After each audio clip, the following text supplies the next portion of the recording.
നമസ്കാരം. Welcome to Geetha's ഭക്തി ഗീതം. വൺ ഡേ വൺ ശ്ലോകം. ശ്രീമദ് മഹാഭാഗവത മാഹാത്മ്യം 403rd day. Today, third sloka of 6th chapter. For details, please see the description box. Geetha's ഭക്തി ഗീതം, ഒരു ദിവസം ഒരു ശ്ലോകം. ശ്രീമദ് മഹാഭാഗവത മാഹാത്മ്യം 403 ദിവസം. ഇന്ന് 6ാമത്തെ അധ്യായത്തിലെ 3ാമത്തെ ശ്ലോകം. ഓം നമോ ഭഗവതേ വാസുദേവായ. ഓം ശ്രീകൃഷ്ണ പരമാത്മനേ നമ. ഹരിശ്രീ ഗണപതേ നമ. അവിഘ്നമസ്തു ശ്രീ ഗുരുഭ്യോ നമ. ഓം തത്സത്. കൃഷ്ണം നാരായണം വന്ദേ. കൃഷ്ണം വന്ദേ വ്രജപ്രിയം. കൃഷ്ണം ദ്വൈപായനം വന്ദേ. കൃഷ്ണം വന്ദേ പ്രദാസുതം. ശ്രീപരമാനന്ദനാഥനായി അദ്വൈതദീപമായി മോക്ഷേക്ഷു വൃന്ദമന്ദാരമായി കാരുണ്യവാരിധിയായി വിഭൂദേശനാം നാരായണൻ മമ മന്ദത മാറ്റണം. ഓം തത്സത്. ശ്രീമദ് മഹാഭാഗവത മാഹാത്മ്യം 6ാമത്തെ അധ്യായത്തിലെ 3ാമത്തെ ശ്ലോകം. ഓം തത്സത്. നഭസ്യ ആശിനോർജൗജ മാർഗശീർഷസുജിർനഭ ഏതേ മാസാ കഥാരംഭേ ശ്രോതॄണാം മോക്ഷസൂചക. നഭസ്യ ആശിനോർജൗജ മാർഗശീർഷസുജിർനഭാഃ ഏതേ മാസാ കഥാരംഭേ ശ്രോതॄണാം മോക്ഷസൂചക.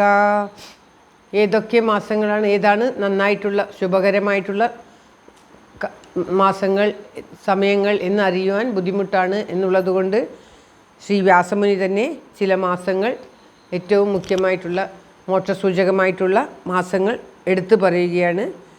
നഭസ്യം അതായത് കന്നിമാസം, ആശ്വിനം അതായത് തുലാമാസം, ഊർജം കാർത്തിക അതെങ്കിൽ വൃശ്ചിക മാസം, മാർഗശീർഷം ധനുമാസം, ശുചി കർക്കടക മാസം, നഭസ് ചിങ്ങമാസം എന്നീ മാസങ്ങൾ കഥാശ്രവണത്തിന് വളരെ ഉത്തമമാണ് എന്ന് പറയുകയാണ്. അതായത് കന്നിമാസം, തുലാമാസം, കന്നി, തുലാം, വൃശ്ചികം, ധനു, പിന്നെ കർക്കിടകം, ചിങ്ങം.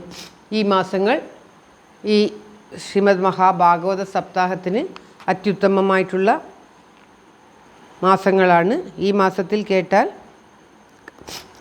നമുക്ക് മോക്ഷം ലഭിക്കുവാൻ വളരെ സാധ്യതയുണ്ട് എന്ന് വളരെ വ്യക്തമായിട്ട് പറയുകയാണ്. ഈ മാസങ്ങളൊക്കെ വളരെ വിശേഷകരമായിട്ടുള്ളതാണ്. മകരം, മേടം മാത്രം മാസങ്ങൾ സപ്താഹം പാരായണത്തിന്, സപ്താഹം കേൾക്കുന്നതിനും ഉത്തമമല്ല എന്നും പറയുന്നുണ്ട്. ശ്ലോകം ഒരിക്കൽ കൂടി. നഭസ്യ ആശ്വിനോർജൗജ മാർഗശീർഷസുജിർനഭഃ ഏതേ മാസാ കഥാരംഭേ ശ്രോതॄണാം മോക്ഷസൂചക. മോക്ഷസൂചകങ്ങളായിട്ടുള്ള മാസം. ഇതിൽ നിന്ന് നമുക്ക് സംസ്കൃതത്തിലുള്ള മാസവും അതിൻ്റെ തന്നെ മലയാള മാസങ്ങളും മനസ്സിലാക്കാവുന്നതാണ്. ശ്ലോകം. സർവത്ര ഗോവിന്ദനാമ സങ്കീർത്തനം. ഗോവിന്ദ ഗോവിന്ദ. എല്ലാവർക്കും എല്ലാവിധ ആയുരാരോഗ്യ സൗഖ്യവും നന്മയും പ്രാർത്ഥിച്ചുകൊണ്ട് ഭഗവത് സമക്ഷം ഈ ശ്ലോകം സമർപ്പിക്കുന്നു. Geetha Rajan. Thank you for watching. All the best. Have A very very nice day. God bless you. ദൈവം അനുഗ്രഹിക്കട്ടെ. എല്ലാവിധ നന്മയും എല്ലാവർക്കും ഉണ്ടാകട്ടെ. ഓം തത്സത്.